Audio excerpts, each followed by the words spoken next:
രണ്ടാമത്തെ കേസ് വരുമ്പോൾ കോടതി എന്താണ് പറയുന്നത് എന്ന് നോക്കാം. രാഹുൽ മാങ്കൂട്ടത്തിനെതിരായ രണ്ടാമത്തെ പരാതിയിൽ നടപടികൾ വേഗത്തിലാക്കുകയാണ് SIT. അതിജീവിതയോട് മൊഴി നൽകാൻ ആവശ്യപ്പെട്ടു. എന്നാൽ വ്യക്തിഗത വിവരങ്ങൾ പരസ്യപ്പെടുമോ എന്നതിൽ SITയോട് അതിജീവിത തന്റെ ആശങ്ക പങ്കുവച്ചിട്ടുമുണ്ട്. അതേസമയം അറസ്റ്റ് ഒഴിവാക്കാൻ രാഹുൽ മുൻകൂർ ജാമ്യാപേക്ഷ നൽകി. ഊരും പേരുമില്ലാത്ത പരാതിയെന്നാണ് രാഹുലിന്റെ വാദം. ഹരിമോഹൻ നമുക്കൊപ്പം ചേരുകയാണ്. Harimohan, good evening. ഊരും പേരുമില്ലാത്ത പരാതി എന്ന് പറയുമ്പോൾ ആ പരാതി പോയത് KPCC പ്രസിഡന്റിനാണ്. പോലീസിന് മുന്നിൽ പരാതിക്കാരൻ എന്ന് പറയുന്നത് KPCC പ്രസിഡന്റാണ്. സ്വന്തം പാർട്ടിയുടെ പ്രസിഡന്റ് നൽകിയ പരാതി അത് രാഷ്ട്രീയ പ്രേരിത പരാതിയായി എങ്ങനെ മാറുമെന്ന ചോദ്യം ഉന്നയിച്ചുകൊണ്ടാണ് നോ ടു അറസ്റ്റ് അംഗീകരിക്കാതെ കോടതി തിങ്കളാഴ്ചത്തേക്ക് ഹർജി മാറ്റിയിരിക്കുന്നത്. FIR നിലനിൽക്കില്ലെന്ന രാഹുലിന്റെ വാദം നിലനിൽക്കുമോ ഹരിമോഹൻ? സുജയ, തൽക്കാലം അങ്ങനെ ഒരു വാദം മുഖവിലേക്ക് എടുക്കുന്നില്ല, അല്ലെങ്കിൽ അത് പരിഗണിക്കുന്നില്ല എന്നുള്ളതാണ് കോടതിയുടെ ഭാഗത്തു നിന്നുണ്ടായിട്ടുള്ള നിരീക്ഷണങ്ങൾ കൊണ്ട് നമുക്ക് മനസ്സിലാക്കാൻ കഴിയുന്നത്.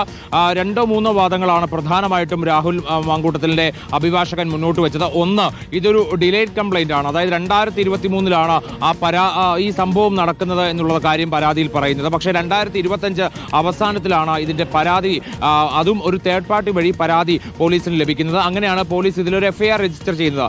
അതാണ് ഒന്നാമത്തെ വാദം. രണ്ടാമത്തേത്, ഈ KPC പ്രസിഡന്റിനാണ് ഈ പരാതി ലഭിച്ചത്. എന്തുകൊണ്ടാണ് ഒരു സ്റ്റേറ്റ് പോലീസിനോ അല്ലെങ്കിൽ മറ്റേതെങ്കിലും സർക്കാർ ഏജൻസികൾക്കോ ഈ പരാതി നൽകാത്തത് എന്നുള്ള ചോദ്യമാണ് രാഹുൽ മാങ്കൂട്ടത്തിലെ അഭിഭാഷകൻ ചോദിക്കുന്നത്. പക്ഷേ ഇതിനൊക്കെ തന്നെ കോടതി മുന്നോട്ട് വെക്കുന്ന പ്രധാനപ്പെട്ട നിരീക്ഷണങ്ങളുണ്ട്. അതായത് ഈ പരാതി വൈകുന്നു എന്നുള്ളത് കൊണ്ട് അത് തള്ളിക്കളയാൻ കഴിയില്ല എന്നുള്ളതാണ് കോടതി ചൂണ്ടിക്കാണിച്ചിരിക്കുന്നത്. അതായത് ലൈംഗിക അതിക്രമ പരാതികളിൽ കാലതാമസം ഒരു വിഷയമേ അല്ല, ഒരു പ്രശ്നമേ അല്ല എന്നുള്ളതാണ് കോടതി ചൂണ്ടിക്കാണിച്ചിരിക്കുന്ന ഒരു പ്രധാനപ്പെട്ട കാര്യം എന്ന് പറയുന്നത്. മാത്രമല്ല, പ്രോസിക്യൂഷൻ ഉന്നയിച്ചിട്ടുള്ള ഒരു വലിയ വിഷയമുണ്ട്. അതായത് ഈ പരാതി KPCC പ്രസിഡന്റിന്റെ അടുത്താണ് ചെന്നത്, ശരിയാണ്. പക്ഷേ രാഹുൽ മാങ്കൂട്ടത്തിൽ ആ സമയത്ത് പാർട്ടിക്കകത്തുണ്ടായിരുന്നു. അതായത് ഡിസ്മിസ് ചെയ്തിട്ടില്ല, പകരം സസ്പെൻഷൻ മാത്രമായിരുന്നു ഉണ്ടായിരുന്നത്. പ്രാഥമിക അംഗത്വത്തിൽ നിന്ന് പുറത്താക്കിയിട്ടില്ലായിരുന്നു. അപ്പോൾ അങ്ങനെയുള്ള സാഹചര്യത്തിൽ രാഹുലിനെ സാധാരണ രീതിയിൽ സംരക്ഷിക്കേണ്ട KPCC പ്രസിഡന്റ് തന്നെ സംസ്ഥാന പോലീസ് മേധാവിക്ക് പരാതി നൽകിയിരിക്കുന്നു.